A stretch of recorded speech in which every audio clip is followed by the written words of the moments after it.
The records. Listening to what records. I remember again with a conversation with another great saxophone player. You know, I asked him about taking the lesson, and he said, "Oh man, it's all on the records. So listen to the records." Well, if you don't know what records, there's a million records out there.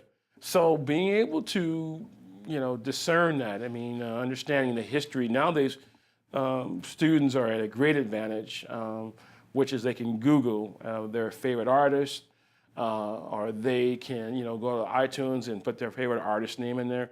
But there is they say a lexicon of music that we should be familiar with in terms of jazz standards, pop standards, show standards, et cetera. There's a whole breadth of things to listen for and to try to aim for. I know, like and picking music that's relevant.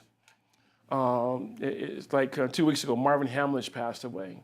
So being able to, hey, what songs did he write? Well, The Way We Were, that was one of his biggest hits.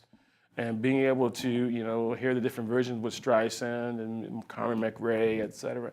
So being able to understand what records, you're going for and understanding the style you're listening for and working towards is very important.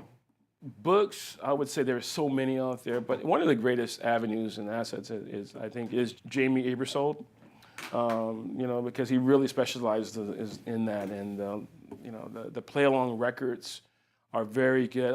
The thing I caution about Jamie Aebersold is that it's good to get the books, but you still have to go back to the recording. So if you get, like, say, volume 54, and in there are versions of, say, Watermelon Man, Cantaloupe Island, Footprints, that you go back to hear the penultimate recording of those songs, so that you understand the clear intentions, the phrasing, and of the melodic content, and get ideas for your improvisational content.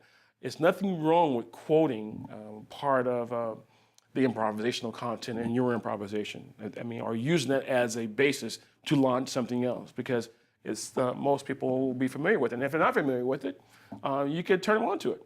I know several years ago back, the group Us Three did their version of Cantaloupe Island. They call it Cantaloupe, and the kids thought that was the freshest, hippest thing in the world. And all of a sudden, I took it back and say, this is where that came from.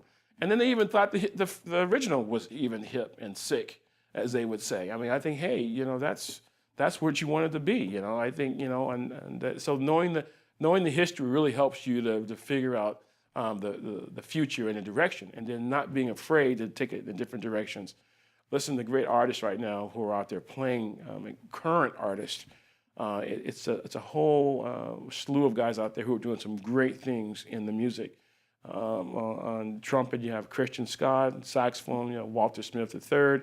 On piano, Robert Glasper. He's doing a lot of great things, reharmonizing, replaying some of the standard repertoire and everything. So have fun with it. It's just, music is a journey, not a destination.